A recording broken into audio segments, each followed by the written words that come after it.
बहुत सारे युवाओं का सपना होता है कि वह अपने देश के लिए अपने प्राणों का बलिदान करें, अपने देश की सेवा करें और मातृभूमि की रक्षा में अपने पूरे जीवन को समर्पित करें। ऐसे ही युवाओं के लिए एक बहुत ही बेहतरीन भविष्य है सीआरपीएफ, जो कि भारत सरकार के गृह मंत्रालय के अंदर काम करने वाली एक पैरामिलिट्री फोर्स है, जिसके अंदर आप राज्यों में कानून व्यवस्था,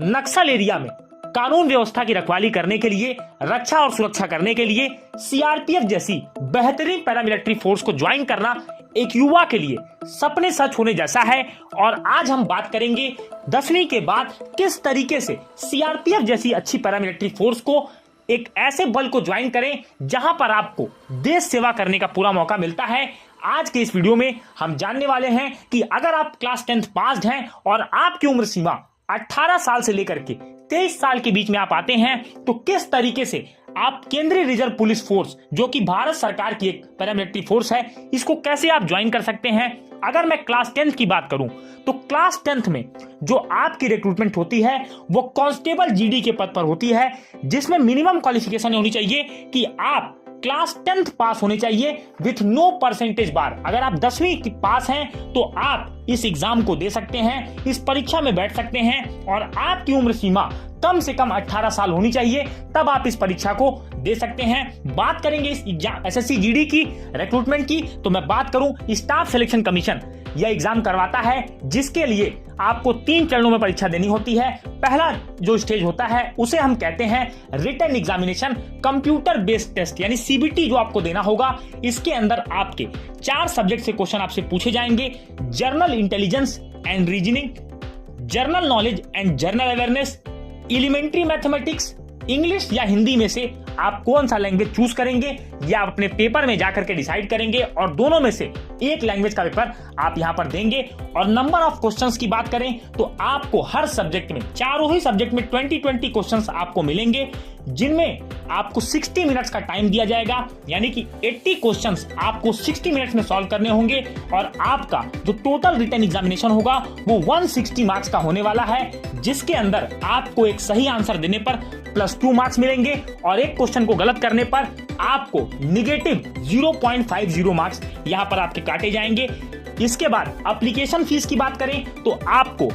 एसएससी जीडी का एग्जाम देने के लिए, यानी कि सीआरपीएफ को ज्वाइन करने के लिए, अगर आप एसएससी जीडी के अंदर इस एग्जाम को देते हैं तो आपको सीआरपीएफ को टॉप प्रेफरेंस देनी होगी, जिसमें अदर पैरामिलिट्री भी फोर्स होती हैं। लेकिन अगर आप सीआरपीएफ में जाना चाहते हैं, जिसमें ह्यूज वैकेंसीज आपको देखने को मिलती हैं, तो इसमें आपको टॉप प्रेफरेंस अपने फॉर्म भरते समय आपको देना होगा। एप्लीकेशन फीस की हम बात करें तो यहाँ पर आपकी एप्लीकेशन फीस 100 रुपए होती है, जिसके अंदर आपको SC/ST और वुमेन कैंडिडेट के लिए यहाँ पर कोई भी फीस एप्लीकेबल नहीं होती, आपको कोई भी फीस नहीं देना होता। अब बात करते हैं सेकंड स्टेज की, जिसे हम कहते हैं PST या PET यानी फिजिकल इफिशिएंसी टेस्ट और फिजिकल स्टैंडर्ड टेस्ट, जिसके अंदर आपकी जो एलिजिबिलिटी है वो ये है कि अगर आप एक मेल कैंडिडेट हैं तो आपको 5 किलोमीटर इन 24 मिनट्स में करना होगा, और अगर आप एक फीमेल कैंडिडेट हैं तो 1.6 किलोमीटर इन 8.5 मिनट्स आपको करना होगा, 1.6 किलोमीटर इन 6.5 मिनट्स और 800 मीटर इन 4 मिनट्स अगर आप एक फीमेल कैंडिडेट हैं। इसके साथ ही साथ हम बात करें हाइट की, तो यहाँ पर जो मेल कैंडिडेट हैं उनकी हाइट यहाँ पर 170 सेंटीमीटर होनी चाहिए और फीमेल्स की हाइट 157 सेंटीमीटर होनी चाहिए, जिसमें आपके एसटी कैंडिडेट्स को और जो नॉर्थ ईस्टर्न स्टेट्स हैं उनके लिए 5 सेंटीमीटर 8 सेंटीमीटर का रिलैक्सेशन आपको देखने को मिलता है। तो यहाँ पर जब आप written exam, physical efficiency test, physical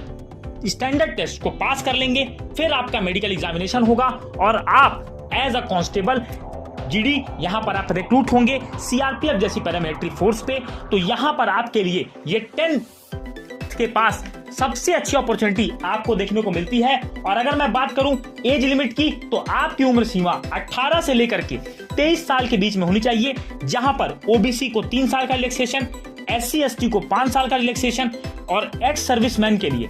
यहाँ पर आपका 3 इयर्स का रिलैक्सेशन आपको देखने को मिलता है। तो बहुत ही बेहतरीन अवसर आपके लिए एक पैरामिलिट्री फोर्स को ज्वाइन करना, सीआरपीएफ जैसी पैरामिलिट्री फोर्स को ज्वाइन करने के लिए बहुत अच्छी अपॉर्चुनिटी आपको देखने को मिलती है। इसके एप्लीकेशन फॉर्म आप एसएससी की ऑफिशियल वेबसाइट पर जाकर के समय समय पर आप देख सकते हैं। इसके एडवर्टीजमेंट के बारे में सारी डिटेल्स आप ले सकते हैं। उम्मीद करूंगा कि 10वीं के बाद सीआरपीएफ जैसी फोर्स को कैसे ज्वाइन करें इस बारे में आपकी सारी बातें क्लियर हुई होंगी। वीडियो अगर आपको अच्छा लगा और आपके जो भी मित्र, जो भी भाई बहन सीआरपीएफ जैसी फोर्स को, पैरामिलिट्री फोर्स को ज्वाइन करके भारत सरकार का अंग बनना चाहते हैं और अपने देश की सुरक्षा में अपना योगदान देना चाहते हैं, उनके लिए ये वीडियो जरूर शेयर कीजिएगा। वीडियो अच्छा लगा तो वीडियो को लाइक करें। चैनल पर अगर आप पहली बार आ रहे हैं तो आपके अपने चैनल एपीएन क्लासेस को सब्सक्राइब करें, नोटिफिकेशन बेल को जरूर टैप करें, जैसे कि ऐसे ही नॉलेजेबल वीडियोस आपको सदैव मिलते रहें। मिलेंगे अपने अगले वीडियो में, तब तक के लिए जय हिंद, वंदे मातरम।